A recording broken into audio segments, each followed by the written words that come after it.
এ 3 বছর হলো এ প্রধানকে আমরা চিনিই না। চেয়ার বদলাবে নাকি বদলাবে মানুষের ভাগ্য? তৃণমূল সরকার যাওয়ার পর ডোমকলে একের পর এক পঞ্চায়েতে অনাস্থা ঘিরে শুরু হয়েছে রাজনৈতিক টানাপোড়েন। এবার গড়াইমারি গ্রাম পঞ্চায়েতে প্রধান হাসানুজ্জামান মণ্ডলের বিরুদ্ধে অনাস্থা ভোট। ভোটে প্রধানের পক্ষে পড়েছে 10টি ভোট আর বিপক্ষে পড়েছে 17টি ভোট। সদস্যদের দাবি এলাকার উন্নয়নের স্বার্থে এই অনাস্থা, কিন্তু এলাকার মানুষের প্রশ্ন আরো বড়। প্রধান বদলালেই কি বদলাবে উন্নয়নের ছবি? তাদের অভিযোগ, এতদিন কাজের সময় সাধারণ মানুষ কাউকে পাশে পাননি, তাই অনাস্থার পরেও আদৌ পরিস্থিতি বদলাবে কিনা তা নিয়ে রয়েছে সংশয়। এদিকে নেতাদের দাবি অনাস্থার সিদ্ধান্তের পেছনে রয়েছে উন্নয়নের স্বার্থ। তাহলে গড়াইমারিতে কি সত্যিই আসবে পরিবর্তন, নাকি শুধু বদলাবে ক্ষমতার সমীকরণ? এই অনাস্থা নিয়ে কি বলছেন নেতারা, আর কি বলছেন এলাকার মানুষ? আমরা এখানে 9 নম্বর গড়াইমারি অঞ্চলে যিনি প্রধান ছিলেন হাসানুজ্জামান মন্ডল, ওনার বিরুদ্ধে আমরা অনাস্থা এনেছিলাম 17 জন সদস্য মিলে। সেখানে আমরা সর্বদলীয়ভাবে অনাস্থার প্রস্তাবটা এনেছিলাম। তো তারই আজকে ভোট ছিল, সেখানে আজকে 27 জন উপস্থিত হয়েছিলাম আমরা।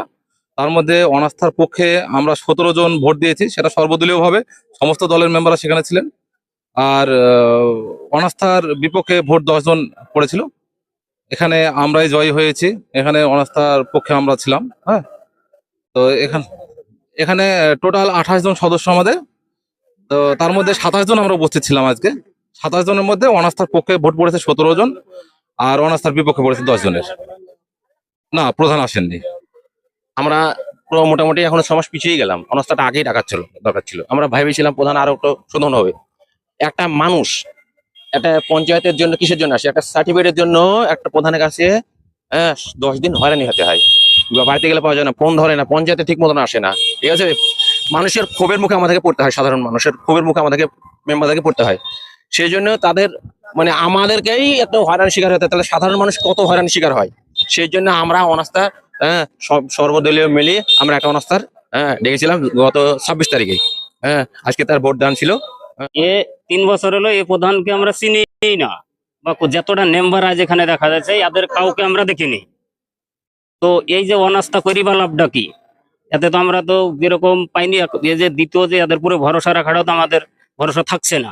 মানে এরাও তো বেচা কিনা হয়েছে পয়সায়, তাহলে পয়সায় বেচা কিনা হই, এই যে মেম্বার হই, মানে ওরা গোষ্ঠী দ্বন্দ্ব করি, মেম্বারের লাভটা কি? তাহলে বিডিও যদি চালায় বা রাজ্য সরকার যদি চালায় এরকম পঞ্চায়েত, তবে ঠিক হবে। কোনো আমরা কিছুর জন্য এখানে আসলে কোনো আমরা পাইনি কিছু, কোনো সহজে একটা সইয়ের জন্য আসলে এবারে কে বলে অমুক জায়গায় সমক যে তাকে পাওয়া যায় না, কোনো মেম্বারকে একটা সার্টিফিকেটের জন্য পাওয়া যায় না। তাহলে এরকম পঞ্চায়েত থেকে আমাদের কি এতে এতে জানে রাজ্য সরকার জানে, এটা জানে ভালো করে খেয়াল করে, যাতে এরকম প্রধানের এরকম ঘাটতি জানে না হয়। আমরা এইখানকারই বাসিন্দা, উন্নয়ন কাজ করেনি, পরবর্তীতে যে প্রধান হবে সেও করবে কি আমাদের কোনো গ্যারান্টি নাই। এটা বেচা কিনা হয়েই প্রধান হচ্ছে। আমরা চাইছি, আমাদের জনগণ চাইছে যে এখানকার প্রধান ভিডিও থেকে চালানো হোক। এই 2 বছর আমরা আর কোনো সার্ভিস আমরা চাইনি, 3 বছর পাইনি, আমরা 2 বছর আর চাইনি। আমাদের এটাই বক্তব্য।